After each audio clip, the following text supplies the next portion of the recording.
वित्त मंत्री मुर्दाबाद, वित्त मंत्री मुर्दाबाद, प्रधानमंत्री मुर्दाबाद, प्रधानमंत्री मुर्दाबाद। अब तक जिसका खोलने खोला, अब तक जिसका खोलने खोला, आवाज दो, आवाज दो। कांग्रेस कार्य करेगी, आप लोगों को मदद करिए, जोरदार तालियों का स्वागत है।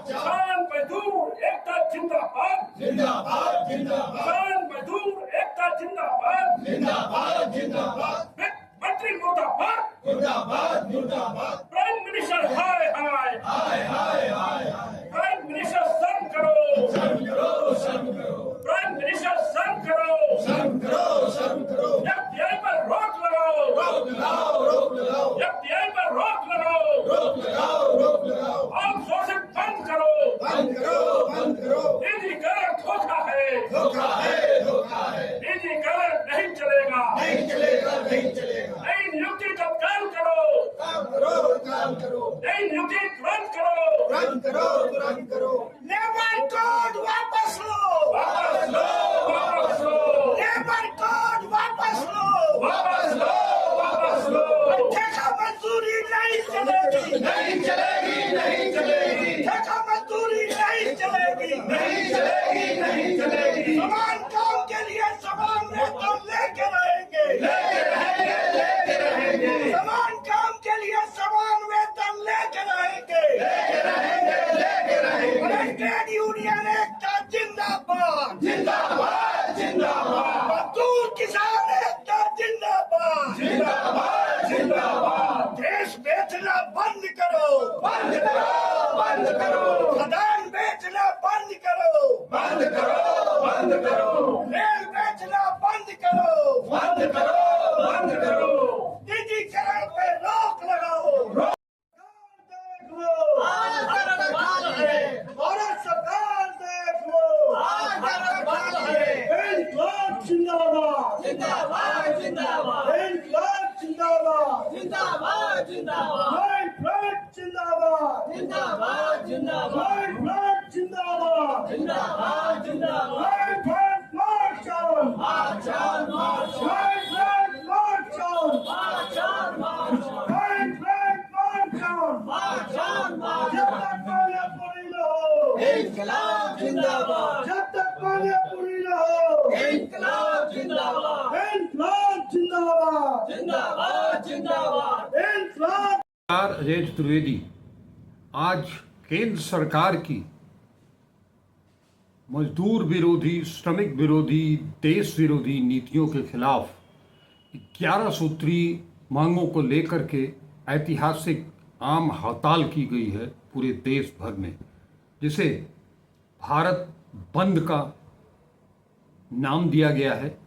इसके तहत आज मैंने जो पड़ताल की उसके तहत बनारस की अगर बात करें तो बनारस में बैंक एम्प्लॉइज़ जितने भी हैं वो हड़ताल पर हैं, LIC के कर्मचारी जो हैं वो हड़ताल पर हैं, मजदूर यूनियन, कर्मचारी यूनियन, किसान यूनियन, इन सब ने मिलकर के आज सरकार के खिलाफ आप अपनी आवाज़ बुलंद की है। जो मांगे हैं उनकी, इन सब की, महंगाई चरम पर है, गरीबी बढ़ती जा रही है, बेरोजगारी युवाओं पर को मार रही है, जीवन के लिए जरूरी चीज़ों को खरीदने की आम जनता में कोई ताकत नहीं रह गई है।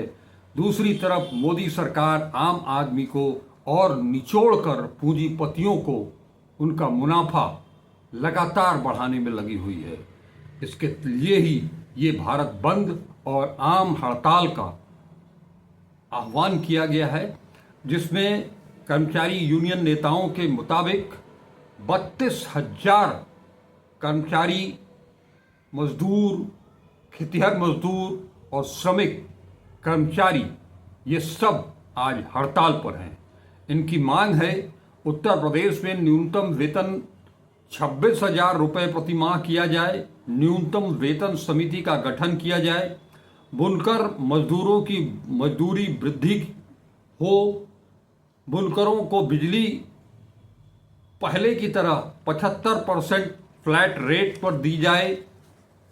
इसके अलावा खेत मजदूरों, गरीब बुनकरों, किसान मजदूरों के कर्जे माफ किए जाएं, नई कृषि विपणन नीति रद्द की जाए, न्यूनतम समर्थन मूल्य गारंटी कानून बनाया जाए, अन्यायपूर्ण भूमि अधिग्रहण तत्काल रोका जाए, बिजली का निजीकरण रोका जाए, स्मार्ट मीटर लगाना बंद किया जाए, बिजली दर में जो वृद्धि हुई है वो वापस की जाए, प्राइमरी विद्यालयों को बंद करने का जो फैसला किया गया है उसे रद्द करने की मांग की जा रही है, शिक्षा और स्वास्थ्य का निजीकरण बंद करने की मांग की जा रही है, ठेकेदारी प्रथा खत्म करने की मुखालफत की जा रही है, संविदा कर्मचारियों को पूर्ण कर्मचारी का दर्जा देने की मांग की जा रही है, मनरेगा में 600 रुपये मजदूरी 2 शहर के गरीबों के लिए शहरी रोजगार गारंटी योजना लागू करने की मांग की जा रही है, सभी श्रमिकों, बुनकरों, खेत मजदूरों और गरीबों को आयुष्मान कार्ड उपलब्ध कराने की मांग की जा रही है, चारों श्रम संहिता उसे रद्द करने की मांग की गई है। इस मुद्दे पर, आम हड़ताल पर और भारत बंद पर, साथ ही साथ बिहार में जो 2 महीने के बाद विधानसभा के चुनाव होने हैं, उन चुनावों के मद्देनजर केंद्र सरकार की शह पर या उसके इशारे पर चुनाव आयोग ने जो नियम लागू किए हैं, फिर से पूरा 8 करोड़ लोगों का मतदाता सूची का पुनरीक्षण, गहन पुनरीक्षण कराने का, उसके खिलाफ बिहार में आज चक्का जाम है। पटना में राहुल गांधी और तेजस्वी यादव के नेतृत्व में जन सैलाब उमड़ पड़ा है। बात बिहार की हम बाद में करेंगे। आज जो आम हड़ताल हुई है उस संबंध में कुछ नेताओं से, यूनियन के नेताओं से जो बातचीत हुई मेरी, उसके कुछ प्रमुख अंश पहले आप सुने और हड़ताल का वो नज़ारा भी आपको दिखाता हूं। और कर्मचारी नेताओं ने, विभिन्न राजनीतिक दलों के नेताओं ने क्या कुछ कहा है इस बारे में, इसे आप सुने।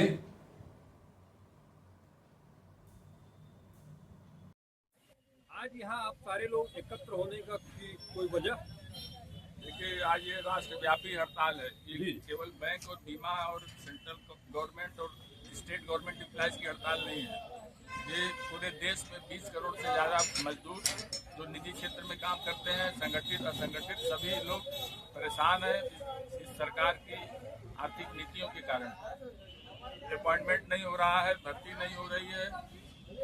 क्योंकि हम बैंक में हैं, बैंकों में खास करके कस्टमर सर्विस प्रभावित हो रहा है। जो उनको सेवाएं देनी चाहिए वो हम लोग नहीं दे पा रहे हैं, इसलिए कि कर्मचारी के ऊपर कार्य का बोझ बहुत ज़्यादा है। और सरकार, यूनियन बैंक में तो 4 साल से कोई भर्ती नहीं हो रही, और भर्ती जहाँ हो रही है वहाँ परमानेंट के बजाय अप्रेंटिस पर भर्ती कर रहे हैं। और वो 1 साल का कॉन्ट्रैक्ट देके उसको, जैसे सेना में अग्निवीर का हुआ है वैसे बैंकों में अब अर्थवीर की तरह चल रहे हैं। अर्थवीर और अर्थवीर। दूसरी बात यह है कि बैंकों का निजीकरण किया जा रहा है, बीमा का निजीकरण किया जा रहा है, बिजली जैसे आवश्यक उपभोक्ताओं के लिए जो है उसका निजीकरण होगा। उसका दुष्प्रभाव ये होगा कि बिजली इतनी महंगी हो जाएगी कि आम जनता का सवाल है। ये आम जनता के लिए भी हड़ताल है, जनता की भागीदारी इसमें है। आप देख रहे होंगे बैंक कर्मचारियों के अलावा जनता के हिस्से इसमें है। और स्मार्ट मीटर लगाया जा रहा है। बिजली निजी क्षेत्र में जाने से किसानों को जो अभी निःशुल्क बिजली मिलती है, खेती महंगी हो जाएगी। किसान तो बिजली का पेमेंट नहीं कर पाएंगे। तो हमारा देश कृषि प्रधान देश है, ये राष्ट्रीय मुद्दे पर हम लोग हड़ताल कर रहे हैं। इस जो आपने मुद्दे बताए उसके साथ साथ क्या इलेक्शन कमीशन की जो नई रूलिंग आई है उसको भी ऐड किया है आप लोगों ने? इलेक्शन कमीशन ही नहीं, इस देश की जितनी भी स्वायत्त शासी संस्थाएं हैं जी, उसका सरकारीकरण जिस तरह से हुआ है, उसको उसकी स्वायत्तता स्वतंत्रता जिस तरह से इस सरकार ने छीन लिया है, उसमें चुनाव आयोग भी आता है और निश्चित रूप से हम उसकी मनमानी नीतियों का भी विरोध करते हैं। हम लोग जो पारदर्शी चुनाव होना चाहिए वो नहीं हो रहा है, वो आम जनता का सवाल है, सवाल के साथ हम लोग नहीं, बिहार में जिस तरह से उन्होंने एक नया रूल जो लागू किया है जिसमें 11 तरह के दस्तावेज नए सिरे से मतदाता सूची बनाने का काम शुरू किया है। उसमें नए जो 11 दस्तावेज हैं उसमें आधार भी नहीं है, राशन कार्ड भी नहीं है, वोटर आईडी भी नहीं है और पासपोर्ट आप उसमें शामिल किए हुए हैं। ये आपने अभी कहा कि देश कृषि प्रधान देश है, किसानों का देश है, मजदूरों का देश है, श्रमिकों का देश है। क्या उनके पास ये जो 11 दस्तावेज हैं वो मिल पाएंगे क्या? यही तो सवाल है। ये आपकी बात, आपके प्रश्न का उत्तर ही अपने आप में हमारा उत्तर है। ये जिस तरह से चुनाव आयोग बिहार में ये नया सिगोपा छोड़ा है, वो केवल सही बात करने वालों का वोट काट दिया जाए, सरकार का जो विरोधी वोट है वो कट जाए, दलित पिछड़े जो हैं जो अपना सबूत नए ढंग से नहीं दे सके, जो अशिक्षित हैं जिनके पास कोई कागज नहीं मिलेगा और उनका वोट काट दिया जाएगा और उन मनमाने वोट उनको जो चाहेंगे जिताने के लिए वो वोट दिए जाएंगे।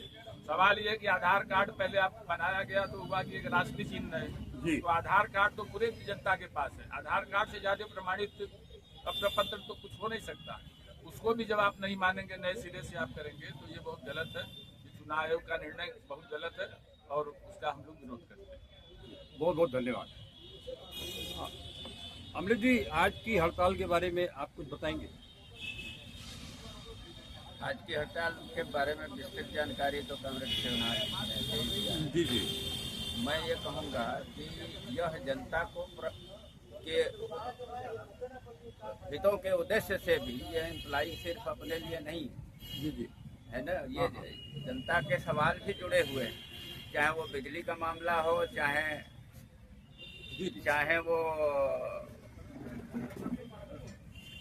चाहे वो जो है नगर निगमों में देख रहे हैं मनमाना हो रहा है, बिजली काट दी जा रही है और एक महीना बाद जो है पता चला जुड़ाई भी लग रहा है। कहा गया कि निजीकरण होगा तो सस्ता बिजली होगा, ठीक उल्टा नोएडा जैसा कर देंगे। तो नोएडा में तो पता था कि 12 रुपये यूनिट जो है लग रहा था, हमारे यहाँ 8.5 रुपया था, तो उससे सस्ता कहाँ हुआ, ठीक उल्टा हुआ। किसानों के साथ जो मजदूरों के साथ जो दमन हो रहा है, आज आप देख लीजिए बिहार में लग रहा है जैसे बहुत बड़ा जो है क्राइम होने जा रहा हो।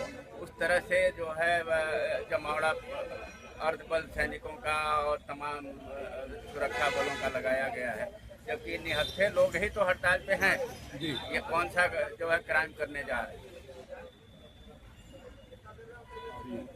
धन्यवाद। रही बात चुनाव आयोग की, तो मैं जोड़ता हूँ जी, चुनाव आयोग देश विरोधी काम कर रहा है, उस पर देशद्रोह का मुकदमा चलाया जाना चाहिए। नमस्कार, ये आप देख रहे हैं कि आज हम अभी यूनियन बैंक में हैं और यहाँ पर पूरी तरह से तालाबंदी हो गई है। इन कर्मचारियों ने अपनी जायज़ मांगों को लेकर के, श्रमिकों की मांगों को लेकर के, बैंक कर्मियों की मांगों को लेकर के, उन सब ने ये आंदोलन किया है, भारत बंद किया है। ये सेक्रेटरी प्रेसिडेंट हैं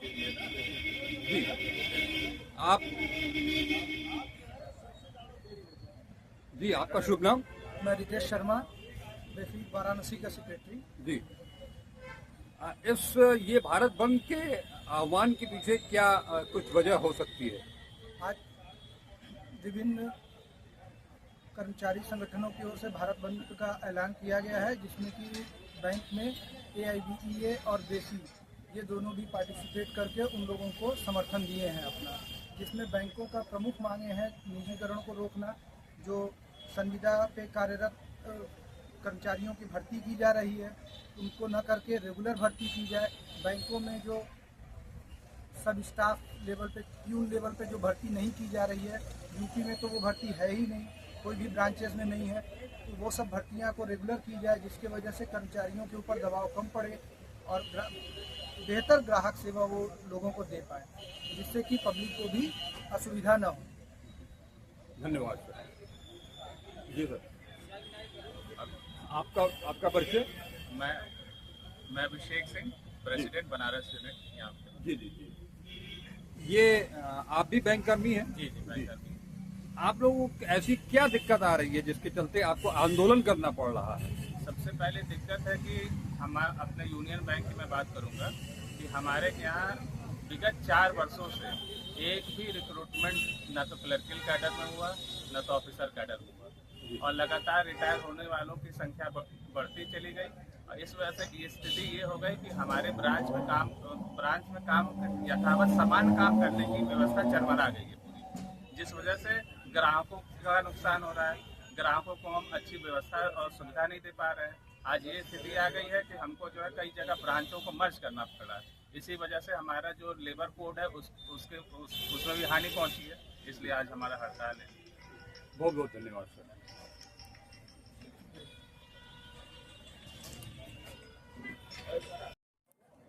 अभिभावक की थी, और इसके पहले भी जब आपकी जेनुइन लड़ाई रही है तो उसमें मैं लगातार शरीक रहा।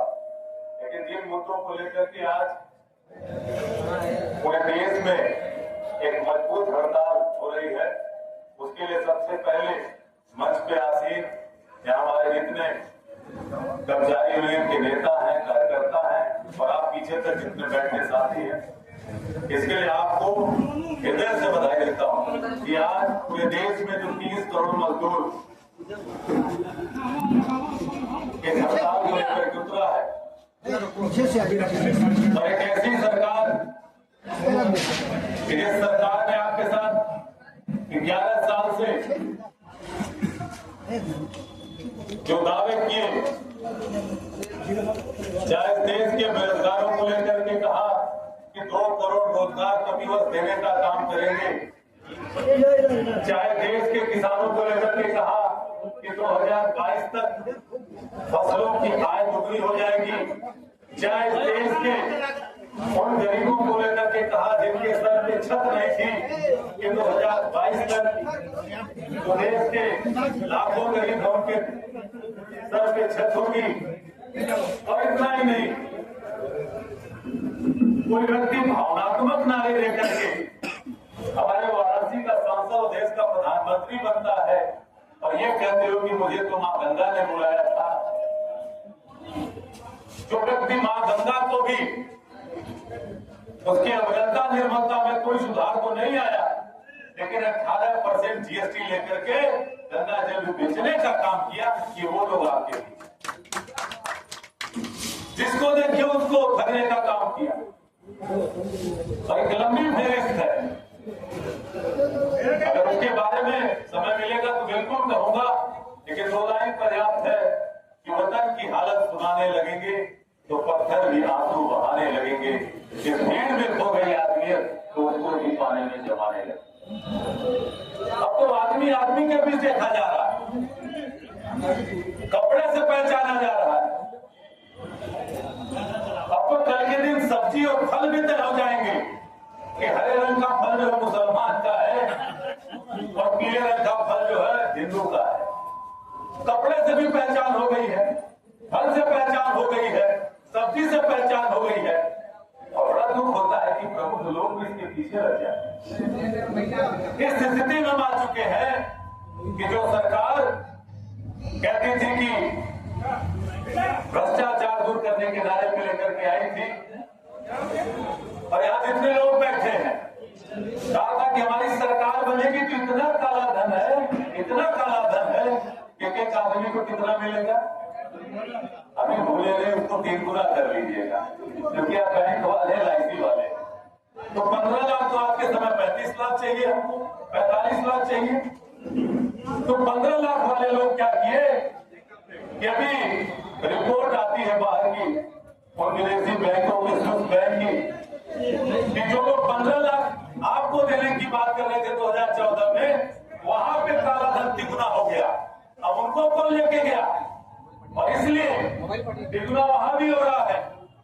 और 55.6 लाख करोड़ रुपए जब नरेंद्र मोदी जी देश के प्रधानमंत्री नहीं बने थे तो इस देश पे कर्जा हुआ करता। अभी रिजर्व बैंक का जो 31 मार्च को जो रिपोर्ट आई है, रिजर्व बैंक ऑफ इंडिया कहती है कि हिंदुस्तान के ऊपर जो आज के समय कर्जा है वो कर्जा 181.6 लाख करोड़ रुपए का हो गया। यानी जो कर्जा 2 साल पहले घर में पल हमारी माताएं बहनें बैठी है, घर में पल जिस बच्चे के ऊपर 90,000 का था, आज वो कर्जा हिंदुस्तान के एक व्यक्ति के ऊपर 4,80,000 रुपए का कर्जा हुआ।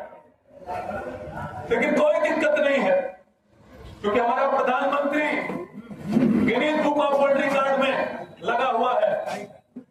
आज 90 देशों की यात्रा पूरा करके वो नामीबिया से लौटेंगे, एकदम 90। और 90 देशों के इतिहास में अगर उनके खर्चे पे जाएंगे तो जो भारत सरकार ने बताया अभी पिछले सत्र में कि 2.5 से 3,000 करोड़ रुपए नरेंद्र मोदी जी के 85 देशों की यात्राओं में खर्चा। मैं इसलिए कह रहा हूं कि जब रोजगार की बात आप कर रहे थे तो भारत सरकार का जो श्रम मंत्रालय है वो दिन में ज्यादा 1 घंटा काम करना उसको भी रोजगार माना है। और बदनीयती देखिए कि दिन में 1 घंटा रोजगार गिनने के बावजूद भी वर्तमान समय में देश में 49% बेरोजगारी है। ये हालात है हमारे देश। किसानों को लेकर के भी हमारे किसान साथी चर्चा कर रहे थे।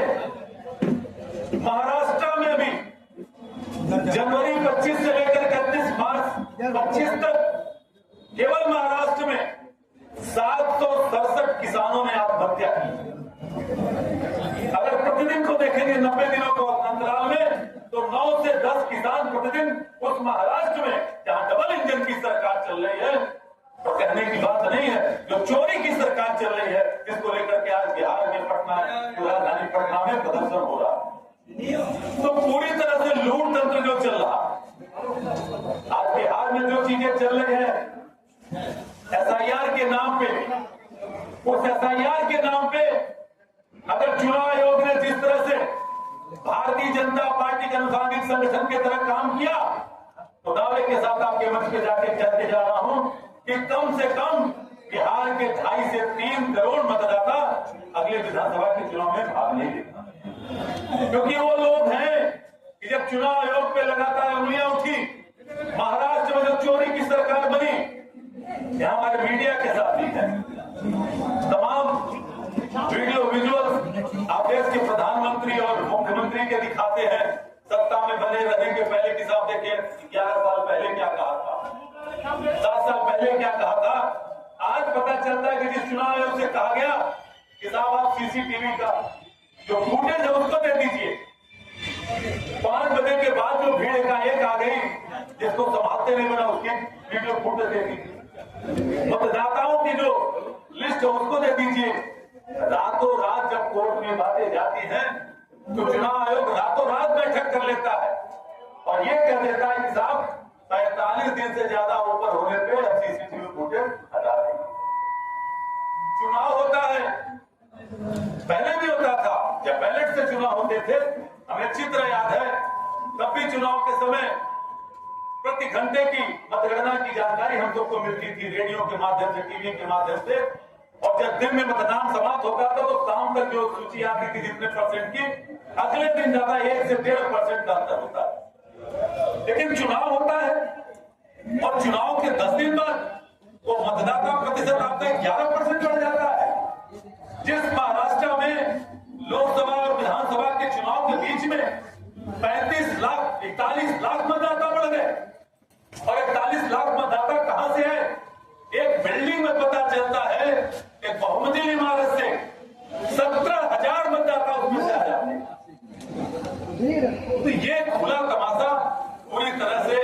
इस सरकार में उनके लिए भी मैं आग्रह करना चाहता हूं कि जिनको लगता था कि कुछ परिवर्तन होगा। आज उत्तर प्रदेश की स्थिति क्या है? आज उत्तर प्रदेश में जो, क्योंकि हम यहाँ इतने लोग बैठे हैं, मैक्सिमम लोग उत्तर प्रदेश से, उत्तर प्रदेश के गांव में जो प्राथमिक विद्यालय था वो हमारे दादा का, हमारे पिता का गौरव का पाठशाला था, उसमें गर्व होता था। मेरे पिताजी खुद पढ़ करके आए और जब वो गवर्नमेंट जॉब में थे तो मैं तो चंदौली के प्राइमरी स्कूल में पढ़ा हूं जो बनारस जनपद में हुआ करता हूं। उन प्राइमरी पाठशालाओं को कहा जा रहा है कि साहब 27,000 प्राइमरी पाठशालाएं बंद होगी। कहा जा रहा साहब 5600 एकल स्कूल है, क्यों बंद कर रहे हो? जब हम जानते हैं कि हाई मेरिट का बच्चा और लड़की या छात्रा जो होती है वो बीएड करके, एमएड करके गवर्नमेंट जॉब में आते नहीं, प्राइमरी पाठशालाओं में आते हैं, और उनसे कम मेरिट के जो उनमें नहीं हो पाते हैं वो तमाम प्राइवेट स्कूलों में जाते हैं। प्राइवेट स्कूलों में एक गार्जियन अपने बच्चे को भेजने के लिए क्यों मजबूर होता है? ये सरकार उनकी कमियां क्यों नहीं दूर करती? कहते हैं कि साहब प्राइमरी विद्यालय जर्जर हो रहे हैं। अरे जर्जर तो ये उत्तर प्रदेश की योगी आदित्यनाथ की सरकार हो गई। अगर जर्जर प्राइमरी स्कूल है तो जर्जर उत्तर प्रदेश की योगी आदित्यनाथ की सरकार है, उसको भी सत्ता में रहने का कोई हक नहीं बनता जो प्राइमरी स्कूलों को बंद कराने का काम करे। एक तरफ प्राइमरी स्कूलों को बंद करा है, 1.25 लाख के लगभग शिक्षक और शिक्षा मित्र और रसोइया वो कहां जाएंगे? उनकी नौकरियां समाप्त कर रहे हैं। पिछले अभी शीतकालीन सत्र में यहाँ का शिक्षा मंत्री संदीप सिंह कहता है कि हमें 1,27,000 प्राथमिक विद्यालयों में शिक्षकों की भर्ती करनी है। अब तो दादा नौबत ही नहीं आएगी। जब हम 27,000 विद्यालय बंद कर दोगे तो वो कह दोगे सब समायोजन हो गया, वो शिक्षक की नियुक्ति चली गई।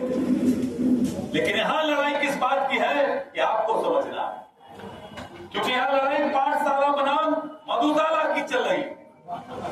पाठशाला बंद करानी है और उत्तर प्रदेश में 2023-24 में पत्रकार साथी बैठे जाके पता कर लेंगे 23,500 नई मधुशालाओं का आवंटन किया गया और योगी सरकार कहती कि मधुशाला जरूरी है, पाठशाला जरूरी नहीं।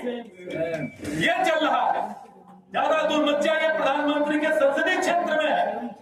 महामना किस विश्वविद्यालय में 8 महीने से वाइस चांसलर नहीं है, लेकिन विश्वविद्यालय कहाँ चल रहा है? पूरी मनमानी लूट चल रही है विभाग में, नियुक्तियों में। तो आज इस दौर में जहां हम प्रवेश किए हैं, लोगों ने नाम के नाम पे लूटने का काम किया, बाबा विश्वनाथ के नाम पे लूटने का काम किया। और इसी कॉरिडोर को हमारे साथी हमको कॉरिडोर नहीं कहते, दादा कॉरिडोर कहते। कॉरिडोर इसलिए कहते हैं कि जिनको भ्रम था अब उनका भ्रम दूर हो गया। इसी पक्के महल में एक हॉस्पिटल हुआ करता था, जब उनके बीच हम लोग जाते थे, हमारे ब्लॉक काउंसिलर है, तो उनको विकास दिखाई देता था। उनकी लड़ाई लड़ते हुए तुम हाई कोर्ट तक गए तो कहते थे नहीं नहीं भैया 50 लाख मिल रहा था, एक बिटिया है, शादी हो जाएगी। आज पता चलता है कि बनारस छोड़ के चले गए। पता चलता है कि साहब वो सुंदरपुर कहा जाकर के रोहनिया के पास जाकर के कई 2 बिस्सा जमीन लिए हैं और मकान बनवाने की सोच रहे हैं। स्थिति यह है कि आपको डर जो धर्म का दिखाया गया तो धर्म के चोचले में आपका आवाज छीन लिया, आपका हॉस्पिटल छीन लिया, आपका सुख चैन छीन लिया। और हुआ क्या कि बाबा विश्वनाथ के उस कॉरिडोर में फूड प्लाजा ला दिया गया। बाबा विश्वनाथ फूड प्लाजा के भूखे दे गया। बाबा विश्वनाथ के उस कॉरिडोर में स्वीट ला दिया गया, उसके भूखे दे गया। तो धर्म के नाम पे जो बेचा गया, और आप ही लोग आज आपके बच्चों के नाम पे स्कूल छीने जा रहे हैं। हॉस्पिटलों की क्या दुर्दशा है कि आप मेरी बनारस के कई ऐसे मंडली हॉस्पिटल हैं जहां पे आपको पता चलता है कि अगल बगल के क्षेत्रों में कह रहा हूं कि मिर्जापुर चले जाइए, स्वास्थ्य मंत्री हुआ करती थी, मंडली हॉस्पिटल में कार्डियोलॉजिस्ट नहीं है, तमाम ऐसे पद। तो जो आपकी एक मांग है कि ठेकेदारी मजदूरी बिल्कुल बंद होनी चाहिए और जो लोग संविदा पे हैं उनका भी नियमितीकरण किया जाना चाहिए। संविदा की नौकरी नहीं चाहिए, क्योंकि जो लोग किसी भी विभाग में 15 साल 10 साल से काम कर रहे हैं उनका वर्किंग एक्सपीरियंस देखते हुए अभी सुप्रीम कोर्ट का आदेश हुआ था विधानसभा चुनाव से पहले लेकिन बाबा जी ने उनकी मंत्रिमंडल ने वो जो संविदा पे काम कर रहे थे उनकी कुछ वेतन बढ़ा दी। तो पूरी तौर से आज इस दौर में जिस तरह से तानाशाही का और क्या हो रहा है हमारे देश में, हमारे देश का प्रधानमंत्री, मैं तो सोचता हूं कि अभी आपने कहा कि आपका जो आंदोलन था उस दिन भारत और पाकिस्तान का जो सीमा पार से जो अप्रोच युद्ध शुरू हो गया तो उसको लेकर के रोक दिया। युद्ध होता है भारत पाकिस्तान के बीच में आतंकवाद को समाप्त करने के लिए, सीज फायर कौन करता है? किसका हवाला दे करके? पता चलता है ट्रेन का हवाला देकर। उसके बाद पता चलता है कि हमारे बीच में राफेल की बात आती है। बहुत बड़ा देशद्रोह कर रहे थे कुछ लोग, सवाल पूछ रहे थे। अब तो राफेल बनाने वाली कंपनी ने कह दिया कि एक राफेल गिरा है, करो उसके ऊपर मुकदमा, लेकिन वो भी वो बताता है। इस देश के प्रधानमंत्री के पास अपने देश के लोगों के सवालों का जवाब देना उचित नहीं है। स्थिति यह है कि आज के समय में सवाल पूछने वाले के ऊपर देशद्रोह का मामला है। भारतीय जनता पार्टी से सवाल पूछ दीजिए तो आप हिंदू विरोधी हैं, क्या हिंदुओं के ठेकेदार हैं क्या? तो इसलिए आज आपके बीच में मैं इस बात को पूरी मजबूती से कह रहा हूं कि कांग्रेस पार्टी लगातार, और हमारे नेता राहुल गांधी जी जिस तरह से पदयात्राओं के दौरान और उसके बाद अभी लगातार जो आवाज उठा रहे हैं, आज देश का सबसे मजबूत अगर कोई चीज है तो मुझे लगता है वो भारत का संविधान है। इसलिए मैं देश के अंतिम आदमी, जो अंतिम पायदान पे खड़ा इंसान है, उसके लिए अगर भगवान कोई है तो बाबा साहब अम्बेडकर का लिखा हुआ संविधान है, जो उसको न्याय और समता दिलाने की बात करता है। इससे बड़ी किताब नहीं मानता। भगवान होंगे आपका अपनी जगह। आज उसमें खतरे, और उसमें जो खतरे हैं, एक उनके नेता है संघ के उप प्रमुख, उनका नाम है होश बोले। मुझे तो लगता है भाजपाइयों को उनका नाम जल्दी विक्षेप कर देना चाहिए, होश में बोले। वो होश बोले साहब बोलते हैं कि साहब सेकुलरिज्म और सोशलिज्म पे चर्चा होनी चाहिए। अजीब अजीब सी बात है। इमरजेंसी लगी, इमरजेंसी लगाने वाली नेता ने खुद माफी मांगा जब चिकमंगलूर से 1978 में चुनाव लड़कर के आई, माफी मांगा। बेंसी की घटना हुई, वो इंदिरा गांधी गई बिहार में और जेपी से मिलने गई, तो वहां भी फपक पकड़ के रोई और जेपी भी रोई और कहा कि ठीक है इंदिरा, जो तुमने पुराने पाप किए उसके लिए माफ करता हूं, और अगली लड़ाई हो तुम लड़ रहे, तुम्हारे भविष्य के लिए आशीर्वाद है।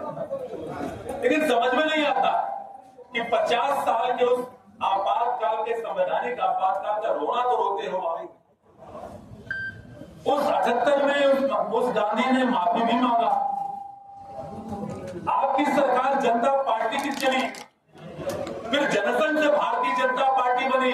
होश में बोले साहब को कह रहा हूं कि होश नहीं आता कि आपने उस भारतीय जनता पार्टी के संविधान में ऐसी क्या मजबूरी थी कि आपने वहां पे सेकुलरिज्म और गांधी सोशलिज्म जोड़ दिया। चर्चा तो अपने आप में करो ना, उसको रखना चाहते हो कि नहीं रखना चाहते हो। और जहां तक सेकुलरिज्म की बात है, 1973 में सुप्रीम कोर्ट में केशवानंद भारती बनाम सरकार में सुप्रीम कोर्ट ने शब्द को जोड़ा। उसके बाद एसआर बुमई का केस है, तमाम ऐसे केस है। पिछले साल 2024 में डॉक्टर बलराम सिंह बनाम सरकार का केस आया, जिसमें सुप्रीम कोर्ट ने कहा कि धर्मनिरपेक्षता, समाजवाद और एकता के साथ अखंडता जो 82 संशोधन के साथ जोड़ा गया था, कहा कि ये देश के संविधान की आत्मा है, लेकिन इनको आत्मा पे चोट करना है। और इसीलिए पिछली बार, अब की बार 400 पार, अब की बार 400 पार, और देश की जनता ने कहा कि नहीं, इस बार 200 पार में तुम्हारे हाथ। 200 पार में जब रोक दिया तो आप ख्याल करिएगा कि उस बीच न देश का गृह मंत्री, न देश का प्रधानमंत्री, भारतीय जनता पार्टी का कोई नेता नहीं आता था कि नहीं हमें संविधान में 400 पार नहीं चाहिए बदलने के लिए। सब कहते थे, चाहे वो ज्योति मिर्धा रही हो, चाहे लल्लू सिंह रहे हो, जितने नेता है ना, सब मिलाकर के। इसलिए कि सबसे बड़ा हमला देश के संविधान से करना। वो नहीं हो पाया। तो आज जिस तरह से आप देख रहे हैं कि चुनाव आयोग की कठपुतली वाली स्थिति बना रखी है, जो भारतीय जनता पार्टी के एक असांघिक संगठन हो चुका है, जहां पे नेता प्रतिपक्ष का कोई रोल नहीं रहता, जहां पे प्रधानमंत्री और उनका कैबिनेट मिनिस्टर जो तय कर देगा। और इसकी सूरत हाल ये है कि पूरी तौर से इस देश के करोड़ों लोगों का जो संविधान में विश्वास है, जो इस लोकतंत्र में डेमोक्रेसी में विश्वास है, उसको खत्म करने में लगे।